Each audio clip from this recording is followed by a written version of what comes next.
మాజీ మంత్రి మల్లారెడ్డి గారి గురించి ప్రత్యేకంగా చెప్పనక్కర్లేదు. బీఆర్ఎస్ పార్టీలో ఫైర్ బ్రాండ్ లీడర్ గా ఆయన మాటలతోటే జనాలను మీటింగ్ లో కడుపుబ్బా నవ్విస్తుంటారు మల్లారెడ్డి గారు. అదిరిపోయే డైలాగులతో, కామెడీలతో సినిమా యాక్టర్ల మాదిరిగానే జనాలను ఆకట్టుకుంటూ ఉంటారు మల్లారెడ్డి గారు. మల్లారెడ్డి గారి నోట్లో నుండి పేలిన డైలాగులు కొన్ని ఏకంగా పాటల రూపంలో జనాల ముందుకు ఎన్నో వచ్చాయి.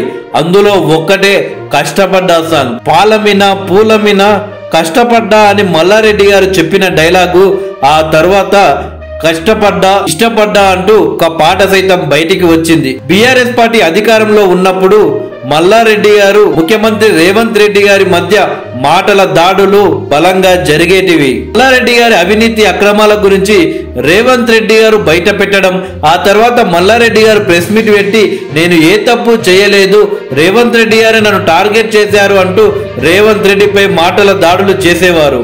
అలా వాళ్ళిద్దరి మధ్య ఫైటింగ్ ఉండేది. కట్ చేస్తే మళ్ళీ బీఆర్ఎస్ అధికారంలోకి వస్తుంది, కేసీఆర్ గారే ముఖ్యమంత్రి అవుతారని మల్లారెడ్డి గారు భావించారు. కానీ తిరిగి చూసేసరికి మల్లారెడ్డి గారు ఎవరినైతే ఎక్కువగా దూషించారో, ఎవరితో అయితే ఎక్కువగా పంచాయతీలు పెట్టుకున్నారో ఆయన్నే ఇప్పుడు తెలంగాణ రాష్ట్ర ముఖ్యమంత్రిగా బాధ్యతలు తీసుకున్నారు. రేవంత్ రెడ్డి గారు ముఖ్యమంత్రిగా బాధ్యతలు తీసుకున్న తర్వాత ఇక మల్లారెడ్డి గారికి కష్టాలు తప్పవు. బీఆర్ఎస్ పార్టీ అధికారంలో ఉన్నప్పుడు మల్లారెడ్డి గారు నోటికొచ్చినట్టు రేవంత్ రెడ్డి గారిని తిట్టాడు, ఇప్పుడు మల్లారెడ్డి పని కథమే అంటూ సోషల్ మీడియాలో కొన్ని వార్తలు వచ్చాయి. కానీ మల్లారెడ్డి గారు స్పందిస్తూ రేవంత్ రెడ్డి నేను మంచి దోస్తులము, ఆయన నేను టీడీపీలో కలిసి పనిచేస్తాము అంటూ సీఎం రేవంత్ రెడ్డిని కూల్ చేసే ప్రయత్నాలు చేశాడు. ఇక కొంతమంది కాంగ్రెస్ పార్టీ నాయకులతో అయితే నీకు ఎమ్మెల్సీ ఇస్తే నా ఓటు నీకే అంటూ హామీలు సైతం మల్లారెడ్డి గారు ఇవ్వడం జరిగింది. ఇలా మొత్తానికి మల్లారెడ్డి బీఆర్ఎస్ పార్టీకి దూరం అవుతూ కాంగ్రెస్ పార్టీకి దగ్గరవుతున్నారనే వార్తలు వస్తున్నాయి. పెద్దగా బీఆర్ఎస్ పార్టీ మీటింగ్లలో సైతం మల్లారెడ్డి గారు పాల్గొనట్లేదు. ఇంతకు ముందు బీఆర్ఎస్ పార్టీ అధికారంలో ఉన్నప్పుడు మీడియాలో తరచూ వార్తలలో తనే ఉండాలని తాతాలాడేవారు మల్లారెడ్డి. ఇప్పుడు మాత్రం కొంచెం మీడియాతో కూడా మెయింటైన్ చేస్తున్నాడు మల్లారెడ్డి గారు. ఇకపోతే మల్లారెడ్డి గారు త్వరలోనే కాంగ్రెస్ పార్టీలోకి వచ్చే అవకాశాలు ఉన్నాయని సోషల్ మీడియాలో విపరీతంగా వార్తలు వస్తున్నాయి.